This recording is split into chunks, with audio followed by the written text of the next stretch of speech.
Nach meinem Auftritt bei Fuhlers titelte eine unabhängige überregionale Zeitung: Nürnberger Fischspucker gewinnt Gig in Las Vegas. Und daraufhin fragen mich immer wieder viele Leute, was ist eigentlich dieses Fuhlers? Und heute gibt's 5 Facts zum Thema Fuhlers. Viel Spaß! Fakt 1. Penn & Teller sind 2 Zauberer aus Amerika, die ihren ersten Auftritt im Jahre 1975 hatten. Das Spannende an den beiden ist, dass der Große, Penn, während seiner Show relativ viel spricht, während Teller auf der Bühne kein Wort sagt.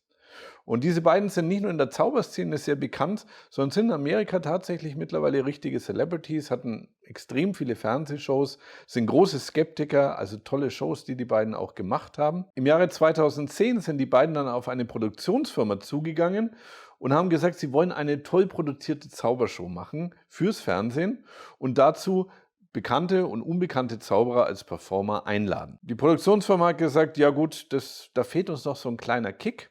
Und dann sind Penn & Teller auf die zündende Idee gekommen. Sie haben gesagt, okay, die Performer performen vor uns und wir versuchen herauszufinden, wie der Trick funktioniert. Wenn es uns nicht gelingen sollte, dann bekommt der Performer eine Fuhlers-Trophäe und einen Auftritt in unserer seit 20 Jahren laufenden Las Vegas Show. Und mir ist das glücklicherweise gelungen, und wer meinen Auftritt bei Fuhlers noch nicht gesehen hat, der klickt einfach mal hier oben in die Infokarte und schaut sich den Effekt nochmal an. Fuhlers ist mittlerweile in der 8. Staffel, es sind also mittlerweile über 100 Shows schon produziert und es läuft mit großem Erfolg im amerikanischen Fernsehen und auch international für Zauberer natürlich sehr interessant, die das Ganze dann immer auf YouTube verfolgen.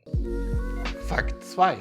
Der Ehrenkodex der Zauberkunst sagt natürlich, dass Effekte nicht verraten werden dürfen. Und da halten sich Penn & Teller zumindest bei Fuhlers auch dran. Das heißt, wie kriegt der Performer überhaupt mit, ob Penn & Teller jetzt hereingelegt wurden oder nicht? Und das ist eine ganz spannende Sache, denn Penn, der dann immer mit dem Auftretenden spricht, erzählt ihm eine Geschichte und diese Geschichte ist verkodet. Das heißt, er bringt einzelne Worte rein, die nur Zauberer verstehen, die aber im Gesamtkontext meistens auch tatsächlich Sinn ergeben. Und mit diesem Code weiß dann der Performer, ob er die beiden hereingelegt hat oder nicht. Das heißt, Penn spricht im Code und so weiß der Performer, habe ich gefuhlt oder nicht. Fakt 3. Wie viele Leute fuhlen eigentlich Penn & Teller? Nun, es ist natürlich so, dass Penn & Teller sehr erfahrene Zauberkünstler sind, sehr viel sehen, ein tolles Team um sich haben, das heißt auch immer wieder Tricks neu entwickeln und daher kennen sie natürlich viele, viele Techniken der Zauberkunst. Deswegen ist der Prozentsatz der Leute, die es tatsächlich schaffen, Penn & Teller zu fuhlen, relativ gering. Ein genauer Prozentsatz ist schwer festzulegen, denn es ist tatsächlich so, dass nicht alle Auftretenden, die gefilmt werden, auch in der Show gezeigt werden. Das heißt, sie haben meistens 1 oder 2, die zwar gefilmt werden, aber nicht in der Sendung dann gezeigt werden. Natürlich werden die gefuhlt haben, gezeigt und Penn sagt, es müssten um die 12% sein, die sie in ihrer Sendung fuhlen. Und dass ich dabei war, freut mich natürlich umso mehr. Fakt 4.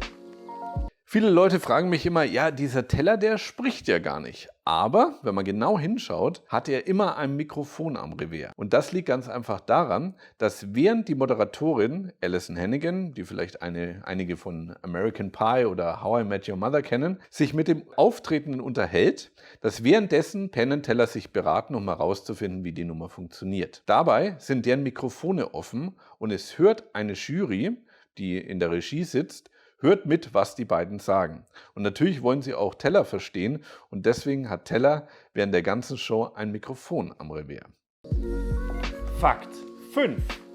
Wer entscheidet eigentlich darüber, ob man gefuhlt hat oder nicht? Nun, das ist ganz einfach. Es gibt eine unabhängige Jury, die bis 2019 aus den bekannten Zauberern Michael Close und Johnny Thompson bestand.